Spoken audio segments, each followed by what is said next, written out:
Salut à tous, donc aujourd'hui on va se retrouver pour une nouvelle vidéo un peu spéciale. Alors je l'ai jamais faite du tout, j'ai pas fait beaucoup de vidéos, mais alors celle-là, je sais pas du tout ce que ça va donner, donc à la fin n'hésitez pas à me dire ce que vous en avez pensé.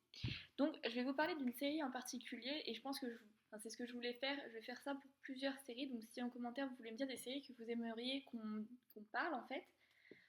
Donc la première série dont je vais parler c'est Stargate SG1, déjà parce que c'est ma série préférée. Franchement, j'ai dû regarder tous les épisodes au moins 3 fois. Enfin, j'adore cette série. Je sais que c'est une série qui date un peu et que du coup, je sais pas si les jeunes se retrouvent vraiment là-dedans, comme moi. Moi, personnellement, c'est par mon père qui regardait beaucoup cette série que j'ai commencé à la regarder. Donc, Stargate SG1, je vous explique un peu. C'est l'histoire d'une équipe qui va voyager à travers une porte des étoiles. En fait, c'est comme un espèce de gros anneau si vous ne connaissez pas. Et attendez, j'ai une image, voilà, parce que je voulais vous montrer quelque chose d'autre. Voilà, c'est ça, la porte des étoiles. Ils passent à travers et en fait, en fonction des coordonnées qui rentrent, ils peuvent aller dans différentes planètes, rencontrer des habitants différents. Et en fait, l'hypothèse qui est d'autres vies sur d'autres planètes dans cette série s'avère réelle. Et moi, c'est un truc que je trouve vraiment juste trop bien. J'adore cette théorie, franchement. Dites-moi ce que vous en pensez dans les commentaires, si vous pensez que c'est possible ou pas. Du coup, j'ai toutes les saisons, tous les DVD et j'ai acheté ce livre, je voulais vous montrer. Donc Stargate SG1, le guide en images. Donc pour ceux qui connaissent pas ou même ceux qui connaissent, là vous avez donc je sais pas si vous aviez regardé, vous connaissez certainement, mais MacGyver, donc c'est le même acteur Richard Dean Anderson qui joue le colonel O'Neill. Voilà, il est trop bien cet acteur. Ici vous avez l'actrice Amanda Tapping qui joue le rôle de Samantha Carter. Ils jouent tous les deux comment on dit, des militaires. Ici, vous avez Michael Sanks, attendez que je vous montre le nom, qui joue le rôle du docteur Daniel Jackson. Donc lui, c'est un archéologue, si je ne me trompe pas. Ça fait un petit moment que je n'ai pas regardé. Et ici, c'est Tilk. Alors, j'arrive jamais à prononcer son nom de famille. Je sais même pas noter. Christopher Jude ou un truc comme ça. J'arrive jamais à le prononcer. Donc, en fait, lui, il fait pas dans le premier épisode de la série, parce qu'il y a eu un film aussi. Il joue l'extraterrestre en gros qui va sauver l'équipe qui était prisonnière de Apophis, un dieu. Donc voilà, je vous montre un peu le. Il y a eu 10 saisons, ça a beaucoup marché et du coup ils ont fait des séries dérivées comme c'est super la mode en ce moment. Je trouve que ça a été une grosse erreur sur cette série. J'ai regardé du coup la première qui a eu, il me semble que c'est Stargate Atlantis. Au début ça allait, puis à un moment honnêtement j'ai lâché parce que ça m'intéressait plus trop. J'ai trouvé ça dommage qu'ils en fassent ça de la série en fait. Du coup il me semble que ça a pas trop marché, du coup ils ont fait venir Amanda Tapping, donc l'actrice que je vous ai montrée ici, pour remonter l'audience. Ça n'a pas empêché la série de ne pas continuer. Ils ont aussi fait Stargate Atlantis, non je vous l'ai dit, Stargate Universe. Elle je l'ai pas, j'ai regardé un épisode il me semble, parce que j'avais tellement été déçue de Stargate Atlantis que j'ai même pas eu envie de m'y mettre dedans en fait. Du coup, moi mon avis sur cette série, c'est qu'elle est super.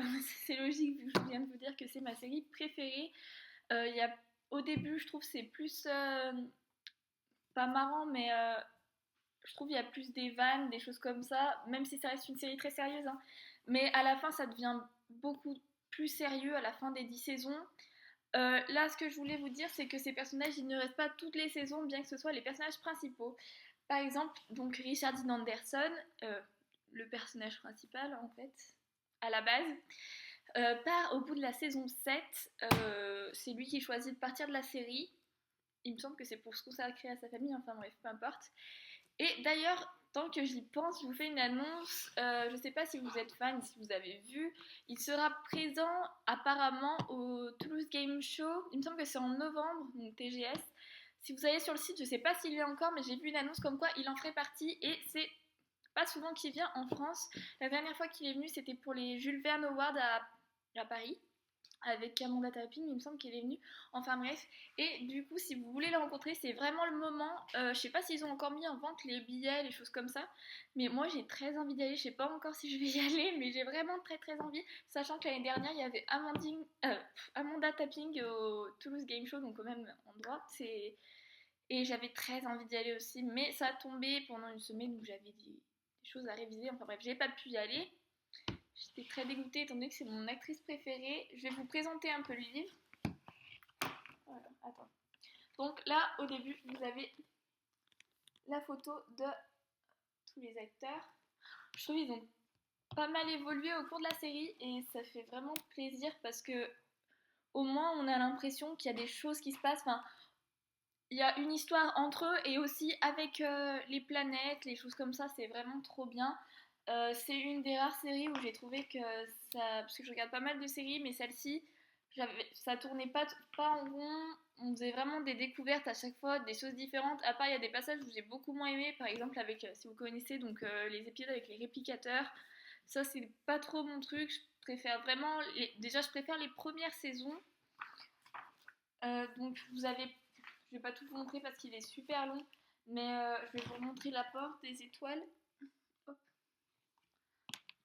Voilà, je vous montre avec quoi on l'enclenche. N'hésitez pas à me dire franchement si vous avez aimé ou pas cette série. Je connais plein de gens qui n'ont pas aimé. Moi franchement j'ai trop accroché. Enfin, déjà l'univers militaire c'est quelque chose que j'aime beaucoup. Je sais pas si vous regardiez la série aussi Jag, mais enfin je sais pas, moi c'est des trucs où j'accroche vraiment beaucoup. Donc vous avez des pages présentation de chaque personnage si ça vous intéresse. Voilà, donc il vous explique plein de trucs, plein de personnages différents. Je regarde s'il y a d'autres choses qui pourraient vous intéresser. Si vous voulez que je montre le livre en plus de détails, n'hésitez pas à me le dire parce que du coup, là c'est vrai que je passe vite parce que déjà je sais pas si vous aimez cette série pardon. Je sais pas si vous l'avez regardée, donc si je vous montre des images et que vous l'avez pas regardée, de toute façon vous n'allez pas trop aimer. Ah oui, un personnage que je vous ai pas présenté, c'est le docteur Janet Frazier. Attendez, je regarde en même temps parce que je sais pas si vous bien. Voilà. Alors ce personnage, je vais vous spoiler, je pense, mais c'est pas grave. Il sort de la série en fait, et c'est vraiment dommage parce que je trouve que c'était un des rares personnages en dehors de l'équipe SG1 qui restait vraiment présente dans l'histoire.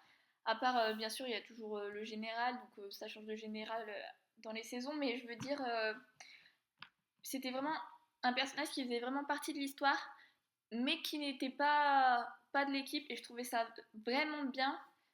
D'ailleurs, à l'épisode où elle est partie, j'ai pleuré. C'était vraiment horrible. Donc voilà. Après, ça va pas vous intéresser, je pense qu'il y a dans le livre, parce que par exemple, il y a des plans du SGC, enfin. Moi, c'est des trucs que j'adore, mais bon, je suppose que vous, c'est pas trop ça. Il vous présente différentes équipes. Il vous présente aussi les technologies qui sont utilisées, les différentes armes au fil des séries. Ah oui, ce que je trouve bien aussi dans cette série, c'est qu'il s'adapte aux technologies extraterrestres. Par contre, ce que je trouve dommage, c'est qu'à la fin, techniquement, ils en retirent rien. Enfin, rien. Pas sur le plan humain, mais sur le plan technologique. Si un vaisseau, mais je veux dire avec tout ce qu'ils ont traversé, toutes les technologies qu'ils ont pu voir, je trouve ça vraiment dommage qu'à la fin ils retirent pas plus de technologies et de choses qu'ils pourraient apporter au monde, parce que ça j'aurais trouvé ça trop bien. Faut savoir, oui, donc c'est 10 saisons et il y a quelques 3 oh là là, le gros blanc, je crois il y a 3 films en plus. Voilà. Donc ça, c'est vraiment bien.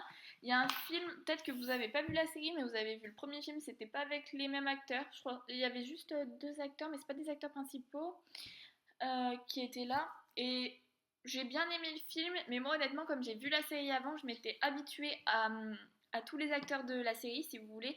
Et quand j'ai vu le film, et ben du coup, j'ai pas trop accroché parce que bah, c'était pas dans ma tête, par exemple, Jack O'Neill, c'était pas le même. Donc j'arrivais pas à me représenter de la même façon, mais je pense que si on a vu le film, enfin tout dans l'ordre, je pense que ça passe mieux. Voilà, donc les technologies, les missions, ouais après. sais pas si vous avez des extraterrestres. Donc par exemple, ah oui, ça aussi, ça déforme un peu. Voilà, vous avez Thor représenté dans Stargate. Donc, quand on regarde Thor après, genre le gros musclé blond et tout, c'est super perturbant parce qu'il ressemble pas du tout. Voilà, donc si ça vous intéresse, cette série, elle est passée souvent sur. Attendez que je ne me trompe pas. Énergie 12, et je crois qu'il la passe des fois. Oh, mais j'ai un gros blanc, je crois que c'est Énergie 12. Ouais, c'est Énergie 12. Ils la repassent chaque année en fait, sauf que ce que je trouve dommage, c'est qu'à chaque fois ils reprennent pas de la saison 1. Par exemple, l'année dernière, je crois, ils ont commencé à la saison 4, donc c'est complètement nul pour moi parce que j'aime bien recommencer du début. Je l'ai regardée en français, en anglais. Je vous conseille de la commencer en anglais, mais bon, comme toutes les séries, moi maintenant, je préfère les regarder en anglais. Je trouve leur voix est beaucoup mieux. Enfin, après, c'est juste mon avis. Dites-moi ce que vous en pensez. Si vous préférez, si vous regardez des séries ou des films, est-ce que vous les préférez en anglais ou en français? Franchement, j'aimerais bien savoir s'il y a des séries que vous aimeriez ou des films que vous aimeriez que je vous dise mon avis ou peut-être pas du tout. Hein, je vous dis ça comme ça. Enfin bref, cette série, je la trouve géniale. J'espère que je vous ai un peu informé sur cette série parce que moi j'aime bien en discuter avec les gens, sauf que je connais pas grand monde qui aime. Donc voilà, n'hésitez pas à me dire vos avis et à bientôt j'espère.